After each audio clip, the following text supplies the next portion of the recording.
Welcome back to the Marvel Movie Marathon, day 21, and we're finally at the end.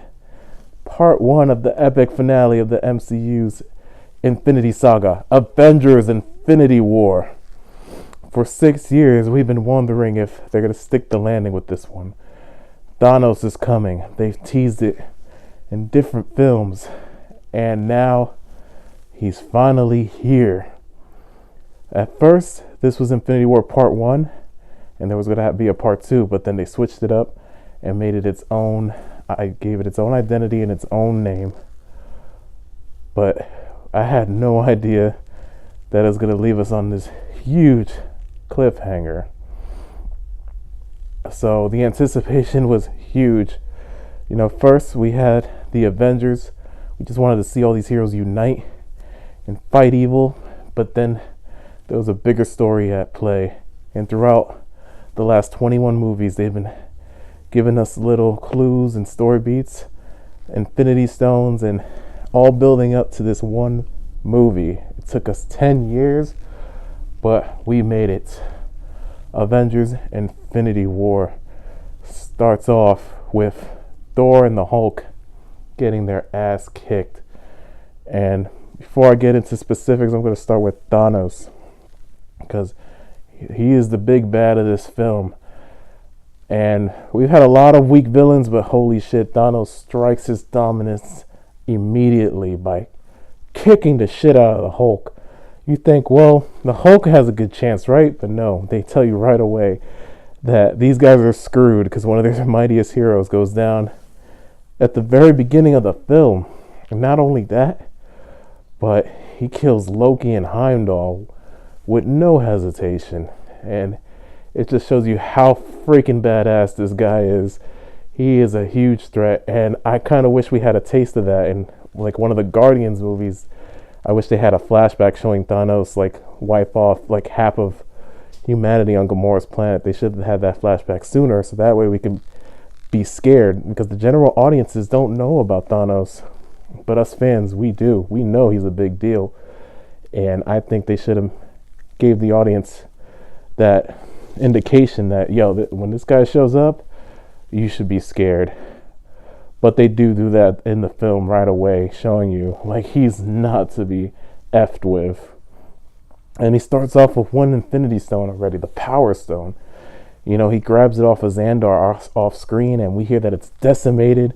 It would have been great to skip that scene, but at the same time, this is a long movie. There's so many things going on, and it barely has time to breathe. We have basically all the major players of the Marvel Cinematic Universe in this film, besides Hawkeye, Ant-Man, the Wasp. Everyone else is here. The Guardians, the Avengers, Doctor Strange, Black Panther, Spider-Man. They even bring back Thunderbolt Ross from the freaking Incredible Hulk. Like, holy crap. To have all these actors in one film is just insane.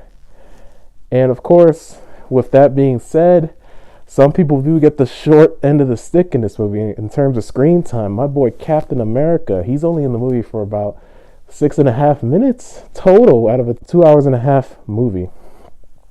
And the first time I watched it, I was like really bummed out about that. I'm like, oh, damn, like my boy Cap is barely in it. But in his introduction, we do get a great reveal. He's behind the train, standing in the shadows, no longer Cap. He's basically a fugitive, but he's still fighting the good fight. And every time he shows up and he walks out of the shadows all badass, my theater erupted in applause. Every time I would go in the theater and see how people reacted to that scene, it would always be a huge round of applause. It's because people love Captain America, and they love to see him back after the fallout in Civil War. So, even though he has a little bit of screen time, I'm sure he's going to get a lot more in the next film. But what he does here is enough. He saves the Vision from getting killed. He goes to Wakanda, and he's at the front of the war. And what he does is enough. And that's what's great about this movie. It's almost a flawless balancing act of all these characters. they're where they need to be and they do what they need to do. And some of the great on-screen interactions, the new ones, like any scene between Iron Man and Doctor Strange is great. When they fight the Guardians and meet them for the first time is awesome. Thor and Rocket Raccoon going on a side quest is great. And Steve interacting with Groot saying, "I am Steve Rogers." It's a blast. And this movie is just, it's a huge party. That's what it feels like. With super high stakes. Because when I first saw this film, I was stressed out, man. Like, you're wondering who's going to make it out alive. You have no idea. And building up to this film, it was shrouded in secrecy. The trailers didn't show that much. The actors, they didn't say anything. But that's how I like it. I want to be surprised. I want to be shocked. I want to be moved. And this movie does all that. Like, if I had to name a complaint, it would be that it doesn't feel like a true Avengers movie because the team is split up. I like my Avengers together, but there's so many different small teams going on. But in a movie with a story this large that spans literally across the universe, you need little teams. You can't have everyone together. So it does make sense. You know, Captain America has his team on Earth with Falcon and Black Widow, the Vision, Scarlet Witch, War Machine, and then you have the Guardians meeting up with Iron Man, Doctor Strange, and Spider-Man, trying to take on Thanos on his own planet. And then Thor, Rocket, and Groot have their own side quests, trying to build a new axe to defeat Thanos. Everyone has a goal, and they're just working together to achieve it. And then at the center of the story, you have Thanos and Gamora. Gamora, man, like, she makes you feel like she is the standout for me, because she just kind of comes out of nowhere and surprises you. She grabs you by the heartstrings. She's trying to stop this monster because she knows him the best. That's her father. She tells Peter Quill to freaking kill her if she gets captured, and he does. He attempts to kill Gamora. And that's something you don't see in, like, modern superhero films. You know, loved ones killing each other for the sake of the world. It's unheard of. And again, man, Thanos is just, he's a very complex guy.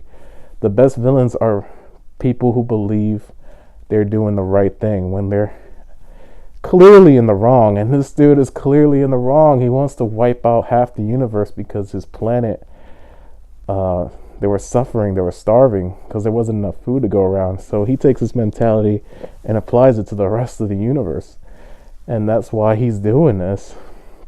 He believes he's the hero of his story. And this is his story. He gets the most screen time out of everyone else. And he takes Gamora because she knows where the Soul Stone is. And that scene in itself is just a tearjerker, because you realize what he's about to do before he does it. Before that, you get a Red Skull cameo. He is back from the first Avenger, and he's been on this planet for like over 70 years guarding the Soul Stone because he can't have it. Ever since he touched the Tesseract, he's been cursed. That's what happens when you get greedy. And it was a great surprise, and it makes sense because I never thought he was dead. I thought he got teleported to space somewhere, and he did, and that was a fantastic callback. But again, that scene where she's taking Gamora, she realizes that this guy loves me, but he's insane. It's very creepy, and it's very realistic. It's kind of like, you know, domestic violence in a relationship. It's a very abusive relationship between father and daughter, and he's so bent on destroying the universe, he kills his daughter, the one person that he loves, in order to complete this genocidal task. And the music swells, and she's falling, and it hurts, man. There's a lot of moments like that in the film. But before we get to the heavy stuff, because this is a heavy film, again, I was having a blast, but I was stressed out while watching it. We got some great action moments. We got Of course, the Hulk versus Thanos fight in the beginning. Then the Black Order invades New York, and they're trying to get the Time Stone from Doctor Strange. And Iron Man has this great badass moment. The big three and the Avengers have their own badass moments. And Iron Man's is when he turns on the nano suit. He has a new arc reactor, and it's just, he just puts his suit on like in an instant. And he has all these new freaking cannons, and he has thrusters. It's a suit that can basically do anything in the moment. But at this point, we've seen Iron Man for 10 years building different suits. So at this point in the game, you kind of just believe that he would have a suit that would just go on. But it's awesome because he has like swords and stuff. It's a great look for him. And he has a fight against Thanos that at the end that's really freaking juicy. He is fighting for his life. You see him pull out all the stops to defeat this guy because he's been messing with his mind for 6 years, man, ever since the first Avengers movie. So he's just trying everything in his arsenal to kill Thanos, and it doesn't work, and he gets stabbed. In my theater, when we saw that, everybody was like, oh no, because we thought Tony Stark was dead at that moment. We thought he was a goner, and I wouldn't have been surprised because he fought to the tooth, man, tooth and nail.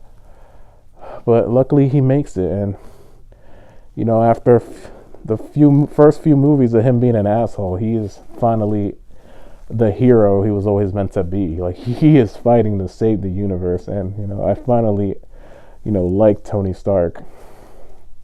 It's been a long time coming, but I finally respect him. Then of course I talked about Cap already. But Thor comes out of Ragnarok, still riding high, and to be honest, he doesn't get a lot to do in the movie until the very end. He gets his new axe, gets a new eyeball as well. I was digging the eye patch, but I'm cool with the new eyeball. And he gets a Stormbreaker, which is a super cool axe, and he has his moment in Wakanda. He shows up opening the Bifrost, and the theme music plays for the Avengers, and that's another crowd crazy moment. They're like, yes, and he just messes up those aliens. Bring me Thanos. Like, this is Thor at 11. This is the Thor we've always wanted to see. Like, freaking at the top of his game, warrior. And he brings Rocket and Groot along, which Groot has a moment too. He has a character arc. He is a teenager in this film, and he doesn't want to deal with it. He just wants to play his video game. But then he sees Thor dying, and he uses his own arm to become the handle for Stormbreaker. That was a very, very big fist pump moment in the theater. So many great moments, guys. Like, a lot of the side characters get shafted to the background, but that's to be expected in a huge ensemble. They focus on the important characters. You know, Nebula comes back trying to kill Thanos, because in the comics she was a big part of that storyline. And, you know, I want to see her get her revenge on this crazy dude. Well, the people who get their shining moments deserve to shine.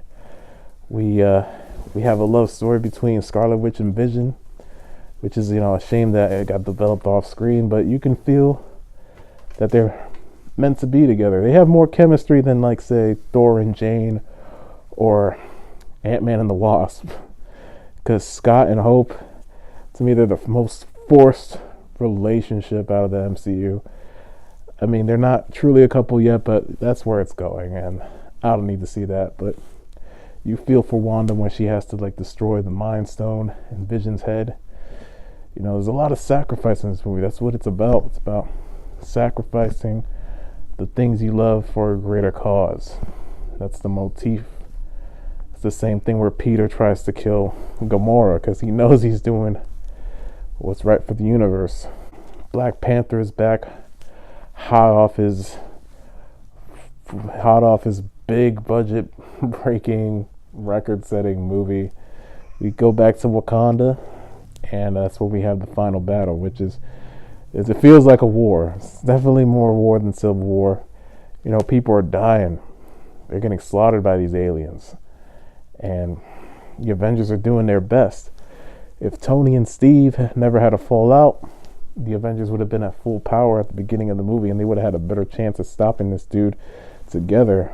But since they're separated, that's why they eventually lose. They come to their demise at the end, which is it's a hell of a movie. Which is a hell of an ending to end your movie on, man. The heroes finally losing. You know, it was a very Empire Strikes Back moment. These movies are basically our generation Star Wars. And it's unprecedented because you have like 10 different franchises of films like coming together under one roof to create this epic adventure. Let's talk about that snap. This dude, he gets all the stones and he does what he says he's gonna do. He freaking wipes out half the universe. And throughout the movie, our heroes, you know, they're trying their best to get the gauntlet off or take Thanos out. And you're thinking in your head, why didn't they do this? Why didn't they cut his hand off? Why didn't Iron Man and Doctor Strange go back to Earth to regroup with the others? Or why didn't, you know, Drax stab him in the neck with his swords while Thanos was being like pulled down and stuff? You think about all these things, but there's actually a scene where Doctor Strange, he sees like over 14 million possibilities, and that's basically to shut the audience up, like, so you don't ask questions of why didn't they do it this way, why didn't they do it that way? Because he said there was only one way to win, and sometimes you need to win. It means to lose. And again, the heroes lose. Let's pour one out for these dead heroes. Who we got? First, Bucky Barnes is dead. Captain America spent 3 freaking movies trying to keep this guy safe. He's dead. The Falcon is dead, so it's both of Cap's sidekicks. Groot dies again. Well, this version of Groot dies, and his last words are "Dad." And man, if it doesn't bring a tear out of you, then you have no soul. Scarlet Witch dies along with the Vision. Gets his skull crushed in. Then you have Star-Lord, Mantis, Drax, and then you go on to Spider-Man. He has that moment, the feel so good moment, which, you know, in the theater, man, got me to tear up a little bit. And of course, the next day they turn it into a freaking meme. They take one of the most soul-crushing moments in the film and they turn it into a meme. I love the internet, guys. It's so great. And then at the end of the film, Nick Fury goes, Maria Hill goes.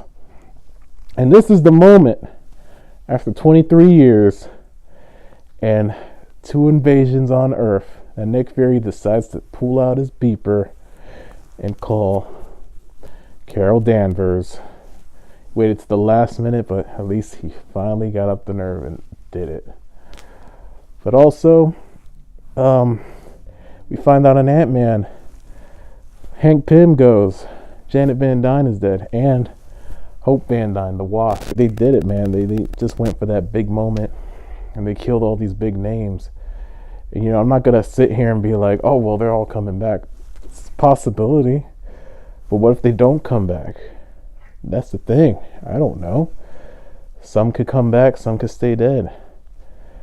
And what I'm trying to say is, you know, the ending was very impactful. People were crying in my theaters. They were left stunned. I was shocked. I never thought I'd see an ending that fucking sad. Thanos wins, man. He retires to the Dominican Republic and he eats a churro and he smiles. It's like, oh, I did it. And that's what makes this movie special, man. The stakes, the characters. You know, when people talk trash about the Marvel Cinematic Universe and they say, well, shared storytelling doesn't really work out. You know, I point to this film and I tell them, yes, it does, because in any other franchise, you can never set up 10 years of storytelling to add up to a big epic movie like this. You can try, DC, sorry, but chances are it won't work because Marvel took their time planting the seeds for these characters. You watch their origin films, their team up films, and you share a bond with them. They become like family to you. So that's why when you see half of them die, it fucking hurts, man. It hurts. But like I said, this is only part one of a story. We are in the end game now. And for once, I don't know what happens next. And I just want to savor this moment where I don't know how this all ends. Could be another bummer of an ending for all I know. But luckily, we won't have to wait long. So about 24 hours, we get the conclusion. This is Infinity Saga, Avengers Endgame. And we come to the end of this marathon. And yeah, watching all these movies back to back over 3 weeks, it makes this film, it gives it more impact because I've gotten close to these characters and gotten to learn who they are and appreciate them keeping me company in my adulthood. I only hope that I'll have something this big to look forward to again in my lifetime. Let me know what you think, what's going to happen, or how you felt about the marathon, or what's your favorite Marvel movie, etc. Talk to me. Leave a comment because I'd love to hear from you. But until then, I will see you tomorrow for the final day of the Marvel movie marathon. Thank you for watching.